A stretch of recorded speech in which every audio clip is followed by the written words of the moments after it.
Well, we have completed 5 Grand Prix in the 2020 Formula One season, and it is time to look at the team standings, team power rankings so far, midway through August. 5 Grand Prix down. Which teams have met expectations? Which teams are falling a little bit short? Which teams have surprised me? And which teams have totally let me down? So we're going to go on my top 10 power rankings. And again, these are not the constructor standings. For those, you can look online.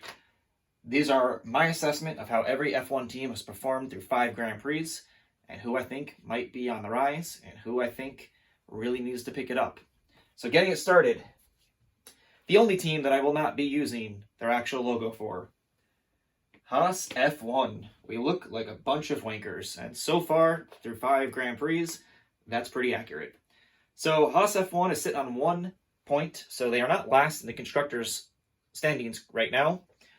Williams does not have any points, so Haas, with Kevin Magnussen finishing 10th, does have a single point. But that said, they got that point through a unique box strategy that ultimately wound up getting both drivers penalized, right or wrong. The FIA decided to levy a penalty on that team. So they've really had to do something special to even get that 1 point. They've had 4 retirements this year, 3 from Kevin Magnussen so far, 1 from Romain Grosjean. They don't look fast at all. On top of that, when they are racing, I don't feel like they're racing all that well. Kevin Magnussen has been in some spots where he shouldn't be, and Romain Grosjean has been criticized for defensive driving when they did get him up there with some box strategy in the British GP. And Ferrari is slow. The Ferrari power units are slow. So with all those things in mind, Haas has really struggled this year. I think they're the worst team in Formula One. They keep getting worse every year, and you have to wonder, if this continues and they don't improve this by the end of the year, will Gene Haas continue with Haas being in Formula One? On top of that, they're saying that they're not making any improvements, R&D improvements to the car for the rest of the year. So hard to imagine that Haas gets any better than this, which is why I have them in 10th. Coming in 9th, Alfa Romeo. So the positive side for Alfa Romeo, why I don't have them dead last, Giovinazzi has looked much better than he did last year. I believe until this last weekend, he was the only driver to have gained positions on every opening lap of a Grand Prix. And I think overall, he's shown improvements from his first year with Alfa Romeo last year.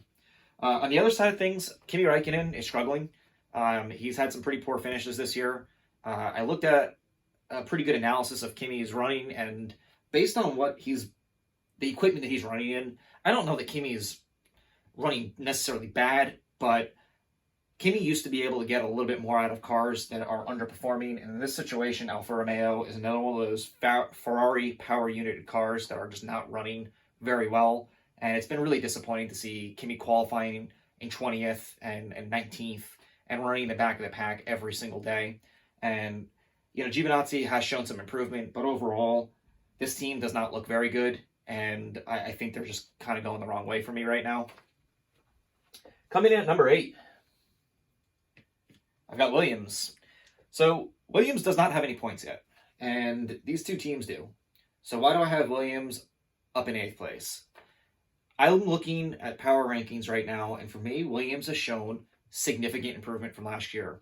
Their practice times are better, their qualifying times are better, and for me, George Russell has looked fantastic, and he's been getting the Q2 consistently every week now.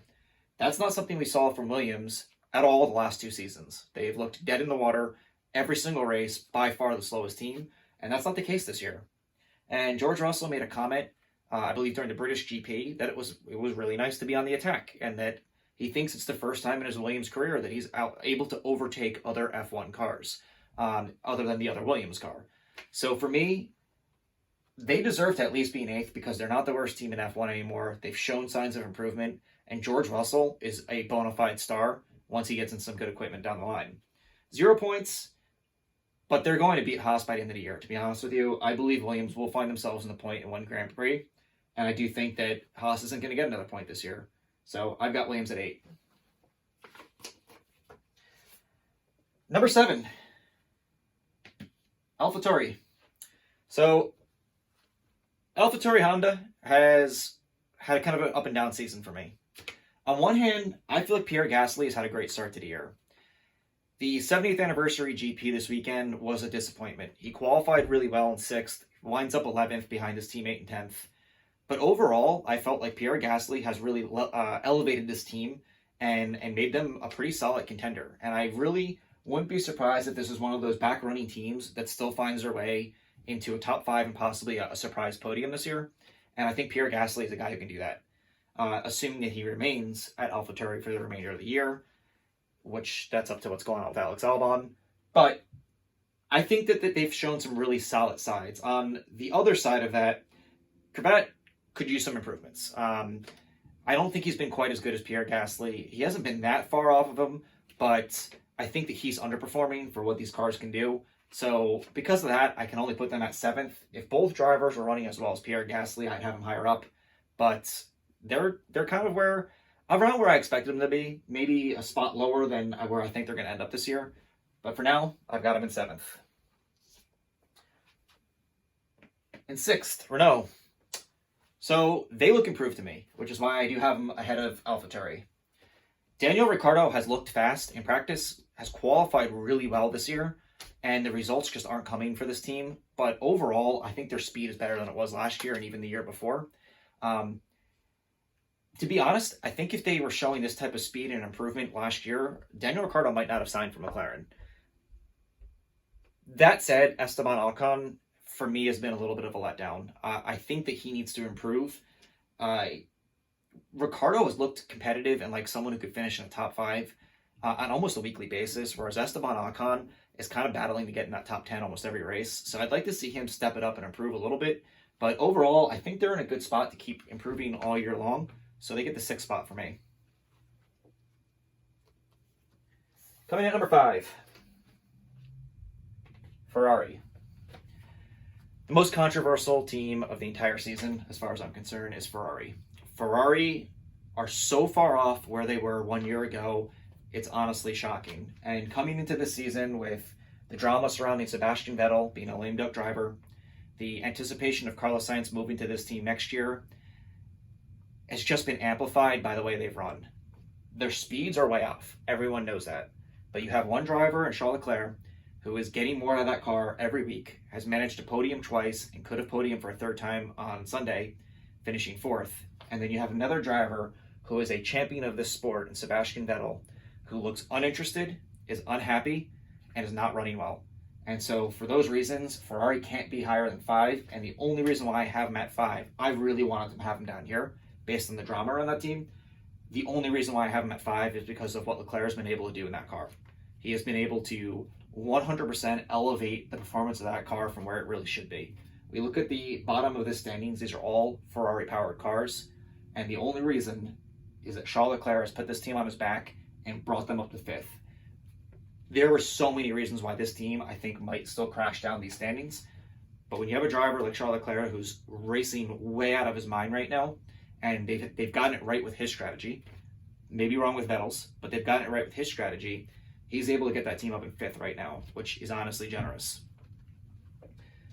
Coming in at 4th, for me,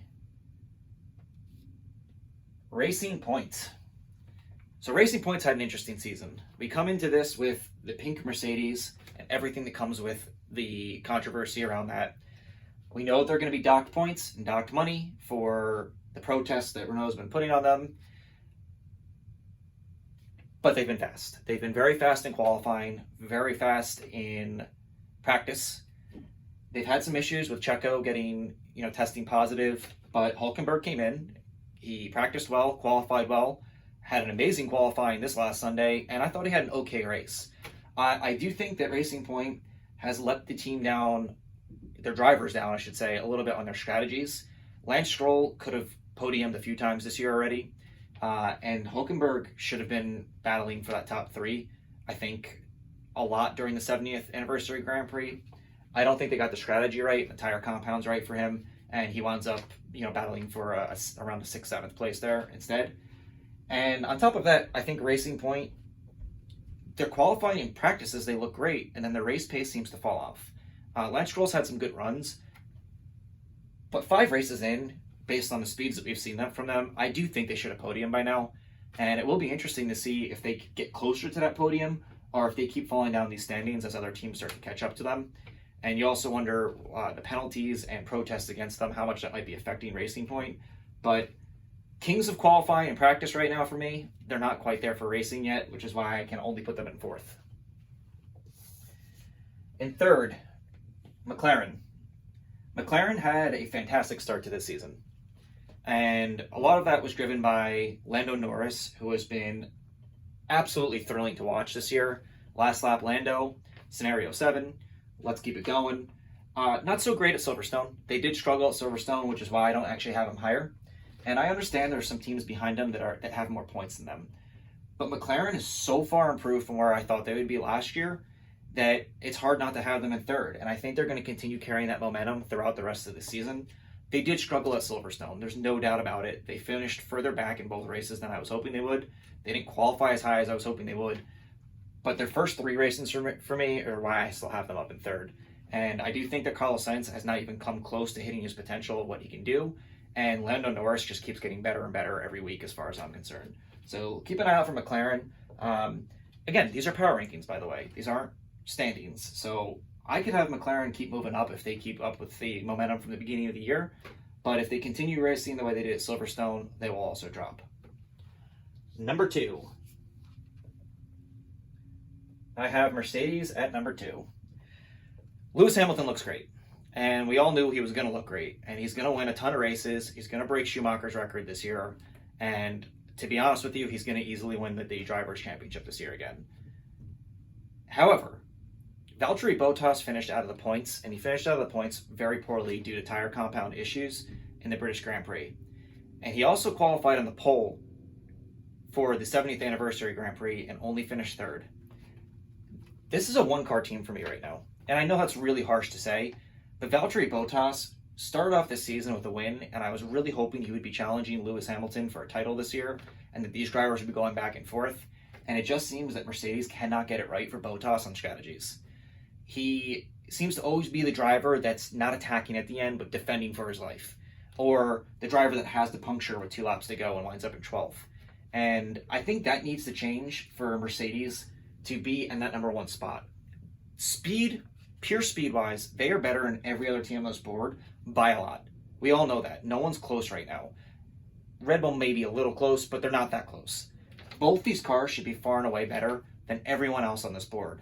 But Valtteri Bottas keeps seeming to be that driver on the short end of the stick, playing second fiddle to Lewis Hamilton and not getting the results and finishes that you would expect for at least a 2-car championship bout between teammates.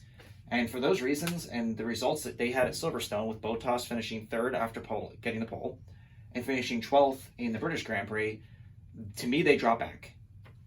Which means number 1 is, of course, Red Bull. Max Verstappen has been fantastic again. He's one of the best drivers in the world. He might be, on pure talent rise, with the age that he is, the best driver in Formula 1, and maybe the best driver in the world. He never stops impressing me in what he can get out of that Red Bull, and he should have won the British Grand Prix. They boxed him prematurely. It was a safe thing to do, I understand, but he should have won the British Grand Prix, and he did win the 70th anniversary Grand Prix. Yes, strategy played a role in that, but he also made a fantastic overtake of Valtteri Bottas, and he just ran away with it after that, and he looked every bit like a championship caliber driver for Red Bull. On top of that, I would not have had them first if Alex Albon didn't have a good week. Going into the 70th anniversary Grand Prix, I felt that Alex Albon needed a podium. He did not qualify well again, and that's something that is holding back Red Bull. It's holding back Alex Albon, and it's something if he doesn't fix, he may find himself running for AlphaTauri again. But he ran very, very well in the 70th anniversary Grand Prix.